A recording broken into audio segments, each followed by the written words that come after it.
கருப்பன் உன்னை சுத்தி வந்து நிக்கிறான், உன் எல்லையில நிக்கிறான். நீ எந்த இடத்துல வச்சு அவனை கும்பிட்டு வந்தையோ அவன் அந்த இடத்துல போய் நிக்கிறான். இப்ப சரியா? அந்த இடத்துல இருந்து நீ போய் கூட்டிட்டு போ. உன் வீட்டுக்குள்ள அவன் கால வைக்க மாட்டேங்கிறான். சரியா? ஏன்னா அவனும் அவளும் ஒன்னா நிக்க மாட்டேங்க. புரியுதா இல்லையா? அதனால வெளியே வந்தா நீ என் பாதுகாப்புக்கு வா, உள்ளுக்குமா அவளை பாக்குறதுக்கு நான் பாத்துக்கிறேங்கிறது நீ போய் அவகிட்ட சொல்லி அவங்க இடத்துல இருந்து புளிமண் எடுத்துட்டு வந்து உன் வீட்டு வாசல்ல கட்டி வையா. சரியா? நான் துணை நிக்கிறேன் உனக்கு. சரியா? உனக்கு ஒரு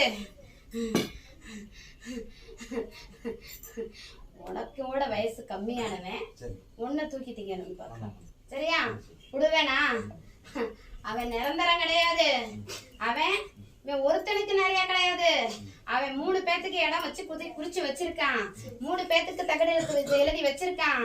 உன் வீட்டு மண்ணிலையும் புதைச்சு வச்சிருக்கான். சரியா? நீ கருப்பனை கொண்டு வந்து உன் வீட்டு வாசல்ல கட்டு. தகடு ஆட்டோமேட்டிக்கா நான் கொண்டு போகும்போது உன் கண்ணுக்கு நான் காமிச்சு கொடுக்குறையா. நான் பிடிச்சுக்க.